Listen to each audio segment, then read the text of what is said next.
이제 읽은 말씀은 바울 사도께서 그 고린도 교회에게 보낸 말씀이고, 이 말씀은 물론 우리에게도 이 시간에 주신 말씀이 확실합니다. 그래서 8절에 보면은 주께서 너희를 우리 주 예수 그리스도의 날에 책망할 것이 없는 자로 끝까지 경고케 하시리라. 주님이 우리 죄를 영원히 사해 주셨고, 우리 영혼을 구원해 주셨고, 우리를 구원하신 목적은 영원한 하나님의 나라에 데려가시기 위해서입니다. 그런데 구원받을 때는 비참한 죄인으로 구원을 받았지만은 하나님 나라에 들어갈 때는 그 모양대로 가면 안 되죠. 그 누가복음 10장에 보면은 예루살렘에서 여리고로 내려가다가 강도를 만나서 강도들에게 맞아서 급한 죽게 된 사람 있었다고 예수님이 말씀하셨잖아요. 예루살렘을 떠나서 여리고로 내려가다가 강도 만난 그 죽게 된 사람은 하나님을 떠나서 이 세상 죄 가운데 행하다가 마귀에 의해서 그 죄를 짓고 영원히 비참하게 멸망하게 된 모습을 비유로 말씀하신 겁니다. 그런데 제사장도 그냥 지나가고 레위인도 보고 피해서 지나갔는데, 그 사마리아 사람이 그를 보고 불쌍히 여겨서 기름과 포도주로 상처로 싸매주고 자기 줌승에 태워서 주막에게 데려다 줬다.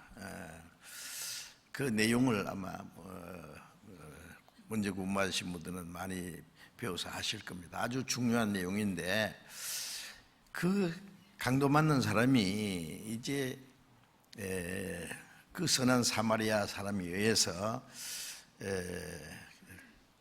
건짐을 받았고 이제 죽지 않게 됐습니다. 기름과 포도주는 성령과 피를 가르치죠. 성령을 기름부터 하셨다 그러고, 우리가 이제 성찬식 때 마시는 그 포도주는 예수님이 이 잔은 내 피로 세운 새 언약이다, 모든 사람을 위해서 흘리는 나의 피, 언약, 예수님의 피를 상징하는 것이죠. 성령이 오셔서 주님의 피를 우리에게 깨닫게 해서 우리의 영혼을 고쳐주신 겁니다. 지옥 갈 영혼을 살려주신 겁니다. 그런데 이제 죽지 않게 됐지만은 이 상처가 너무 심해요. 혼자서는 이제 행동할 수도 없고, 이제 치료를 받아야 되죠. 그래서 주막에다 맡겼다. 주막은 나그네가 잠시 쉬어가는 곳이라고 생각되는데 교회를 가르칩니다. 구원받은 이후에 구원받은 성도들을 어디다 맡겼느냐? 교회에다 맡겼습니다. 주막집 주인은 그 교회 안에 역사하시는 성령이십니다. 그리고 그 주막 주인에게 말하기를 내가 돌아올 때까지 이 사람을 돌보아 달라. 가셨다가 다시 오신다는 말씀입니다. 첫 번 오신 예수님은 우리의 영혼을 구원하러 오셨고, 다시 오시는 예수님은 구원받은 성도를 그 나라에 데려가시기 위해서 오시는 겁니다. 그래서 내가 다시 올 때까지 이 사람을 돌봐 달라 그러면서 2데나리온을 그 미천으로 줬죠. 부비가 더 들면 내가 돌아올 때 갚으리라. 그 사랑이 많고 친절한 그 사마리아 사람은 물론 예수님을 가르치죠. 예수님이 우리를 구원해 주셔서 구원해 주실 뿐 아니라 구원받은 사람을 교회에게 부탁하고 하시고, 그 교회 안에 역사하시는 성령님께 그 2데나리온 같이 은혜와 진리, 은혜와 요한복음 1장 17절에 보면 은혜와 진리는 예수 그리스도로 말미암아, 교회 안에서는 성령께서 구원받았지만은 우리가 아직도 옛 성품이 있고 하나님 뜻대로 순종하고 하나님을 위해서 살기에는 너무나 연약합니다. 그래서 은혜가 계속 필요한 거예요. 은혜. 그리고 진리는 우리를 더욱 거룩하게 새롭게 하시는 거예요. 은혜로 우리 죄를 용서해 주시고 우리를 도와주시고 진리로 우리를 새롭게 하시고, 성령님은 그 은혜와 진리로 우리를 날마다 새롭게 거룩하게 온전케 해서 이제 멀잖아 다시 오시는 주님을 맞이할 때는 아주 비참한 모습이 아니라 이제는 그 상처는 보이지 않고 아주 건강한 모습으로 그 자기를 구원해 준 그 사마리아산 만나야 되듯이 주님이 다시 오시는 그 주님은 영광스러운 모습으로 오시는데 그 영광 앞에 설 수 있도록 우리의 마음과 우리의 삶이 날마다 새롭게 되어야 될 겁니다. 그래서 여기에 주께서 너희를 구원받은 성도들에게 우리 주 예수 그리스도의 날에 그랬죠. 주님이 재림하시는 날을 가리킵니다. 책망할 것이 없는 자로 끝까지 경고케 하시리라. 구원받았지만은 아직 책망할 것이 많은 거예요. 부족한 것이 많은 거예요. 너무 연약한 거예요. 예? 그런데 이제 구원받은 이후에 주님 앞에 간 날까지 그게 변화되어야 됩니다. 아담 안에서 그 이어받은 그 죄의 기질도 변화되어야 되고, 우리의 말도, 우리의 생각도, 우리의 행동도 점점 변화돼서 이제 하나님의 자녀로 합당하게, 하나님의 나라와 그 영광에 들어가게 합당한 사람으로 변화되어 가야 됩니다. 예?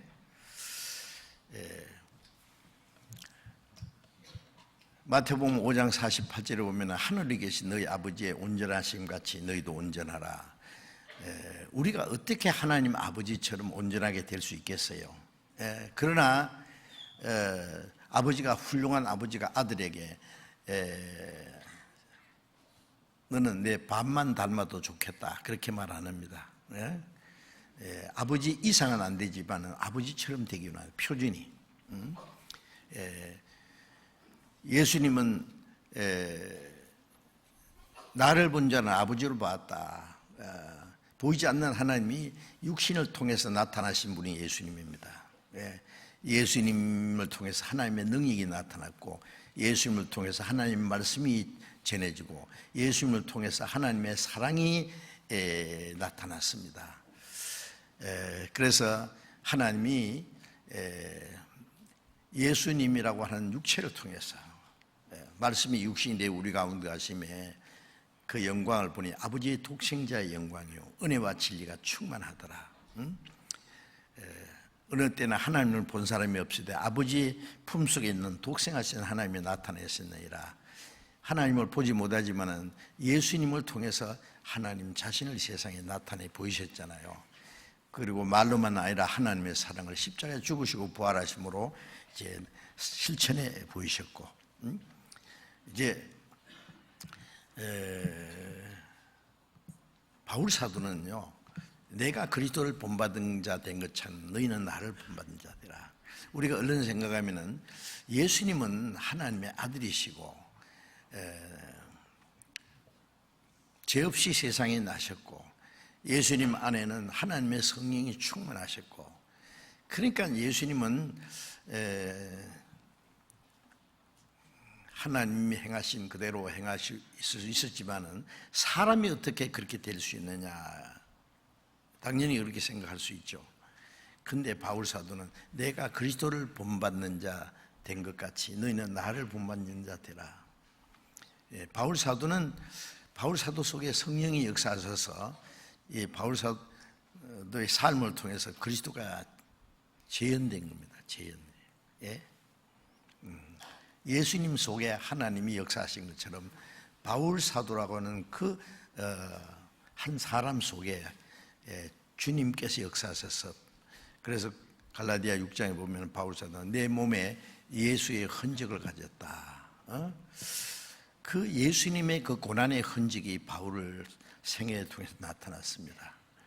그래서 너희는 내게 배우고 받고 본바를 행하라. 바울 사도를 통해서 주님의 말씀이 지고 그리스도를 보여주셨어요. 육체를 입은 인간도 주님을 본받을 수 있다는 것을 바울 사도를 통해서 본을 보여준 겁니다. 그래서 우리 힘으로는 안 되지만은 성령의 능력으로 우리도 주님을 점점 닮아갈 수 있습니다. 갈라디아 4장 19절에 보면은 너희 속에 그리스도의 형상이 이루기까지 내가 다시 해산한 수고를 하노라, 그런 말씀이 있는데, 구원은 받았지만은 그리스도의 생명을 받았고 그리스도의 영역에 봐서 그리스도의 마음이 이루어졌는데 그리스도의 그 형상이 이루어져야 돼요. 그리스도의 인격을 말합니다. 그리스도의 인격을. 그리스도의 인격이 이루기까지 내가 다시 해산한 수고를 하노라. 부모는 훌륭한데 자식은 너무 철없이 굴고 버릇없이 굴면은요, 부모가 그러죠. 내가 언제 좀 철이 들겠노 하고 탄식하잖아요. 갈라디아 교인들이나 고린도 교인들도 그랬습니다. 구원은 받았는데 아주 육신에 속한 어린 아이, 철없는 아이같이 행동을 했거든요. 그래서 너희 속에 그리스도의 형상이 이루기까지, 그리스도를 닮아간단 말이에요. 그리스도의 인격이 이루기까지 내가 다시 해산한 수고를 하노라. 어머니가 자녀를 낳느라고 해산한 수고했고 또 키우느라고 얼마나 많은 평생 고생하잖아요. 평생. 참 요즘에 자녀들 키우는 거 참 어렵죠. 그래서 그 애를 태우고 수고하고 고생하고 하는 것처럼 바울 사도는 그 구원받은 복음을 전하기 위해서 그들에게 해산한 수고를 한번 했고 그리스도의 형상을 이루기 하기 위해서 다시 해산한 수고를 한다는 말을 했습니다. 그래서 점점 그리스도를 닮아가야 돼요. 닮아가다가 주님 오시는 날 우리 몸까지 주님처럼 변화해야 된다 그랬죠. 빌립보서 3장 20절에 보면은 주님 오시는 날 이 천한 몸이 너희의 낮은 몸을 그리스도의 와 같이 영광스러운 몸으로 변케 하시리라. 징그러운 벌레가 나비가 돼서 날아가듯이 이 천한 몸이, 범죄하던 몸이 정말 영혼과 몸이 지옥에 가서 영원히 불 속에 고통받아야 될 우리 영혼을 구원하셨고 뿐만 아니라 우리 육신까지 주님 오시는 날 영광스러운 몸으로 변해서 그 나라에 들어가도록, 하나님의 영광에 들어가도록 인도하시는데, 그렇게 되기 전에 점점 변해야 됩니다. 웅덩이에 있는 애벌레가 1년 내지 1년 반 되면은요, 잠자리가 되어 날아갑니다. 잠자리 애벌레가요, 풀뿌리에 붙어 있다가요, 점점 변해요. 허물을 한 번 벗고 두 번 벗고 세 번 벗고 네 번 딱 벗으면은 이제 허물을 딱 벗고 잠자리에서 확 하늘 날아가요. 와, 뭐 이런 세상이 있노 그러겠죠. 웅덩이만 살다가요, 큰 잠자리 날아다녀 보세요. 막 높은 아파트 높은 데까지 막 날아다닙니다. 멋있게. 자, 우리가 이 낮고 천한 몸이 주님과 같은 신령하고 영광스러운 변화될 때에 그 하나님의 영광에 들어갈 때 얼마나 놀랍지 않습니까? 이 세상은요, 그 애벌레가 웅덩이에서 사는 것 같아요. 아십니까? 이 세상은. 우리가 이 몸을, 죽은 자는 부활하고 산 사람은 변화될 때에서 그 영광에 들어가게 됩니다. 그리스도의 날에